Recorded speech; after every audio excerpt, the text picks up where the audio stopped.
دوای 29 ساڵ هێشتا داستانەکانی ڕۆژانی ڕاپەڕینی ساڵی 1991 لە بیری گەرمیانەکاندا وەک خۆی ماوە. لە ڕۆژێکی وەک ئەمڕۆدا هێزەکانی یەکێتی بە پاڵپشتی جەماوەرە نیشتیمان پەروەرەکەی کەلار دام و دەستگاکانی بەعسیان لە شارەکە ڕاماڵی.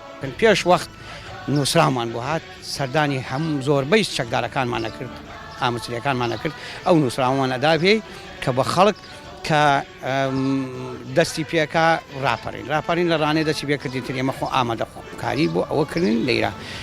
ئێمە شوێنەکانمان دابش کرد لەگەڵ ڕێکخراو سلێمانیە، مەسەڵەن ئەمن و ئستەخبارات و منەظەما ئێمە کۆمەڵێ برادەر بووین، فەوجەکەی فەتاح ئەو برادەرەی کە سەر جێگر بوو فەوج حەسەن و ڕەحمان زۆر بە باشی هاوکاریمانی کرد، تەقویەکە ناوشار مەسەڵەن زۆربەی شوێنەکان دابش کرا بە ئەوە. و هەوێنی ڕاپەڕینەکەیش یەکێتی نیشتمانی کوردستان بوو.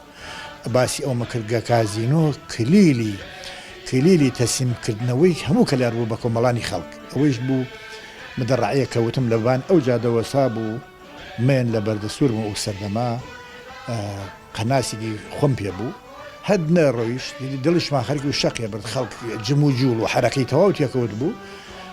دوو فیشەکەم تاقانە بۆ مدەڕعەکە ئەو سەردەمە ماڵم لێ بوو، مدەڕعەکە دێوری کرد و شوێنەکەی ژێڵە ئیتر بوو بە شایۆلاغان بۆ خەڵکی سنووریەکەی بە تایبەتی بەردەسوور و گازینۆ. یەکێتی کە خۆی داڕێژەری پلانی ڕاپەڕین بوو توانی بە سەرکەوتووی ڕاپەڕینی کەلار ئەنجام بدات. پلانەکان بۆ ئەنجامدانی ڕاپەڕین بە جۆرێک بوون کە بۆ پێشمەرگە بەبێ زیان کۆتایی هات. ڕاپەڕین وەرچەرخانێکی مێژوویی گرنگ بوو لە مێژووی ئەم گەلا بێوێنە بوو لە باشووری کوردستان. ڕاپەڕین کۆدەنگی سەرجەملایەنەکان و خەڵکی کوردستان بوو بەرامبەر بە داگیرکەرانی کوردستان، بەرامبەر بە حزبی بەعس، بەرامبەر بە حکوومەتی عێراقی ئەو کات کە زوڵم و زۆر گەیشتووە ترۆک.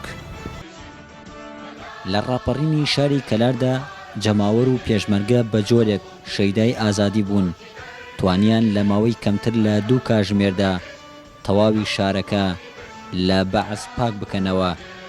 شاهۆ ئیبراهیم، گەلی کوردستان، کەلار.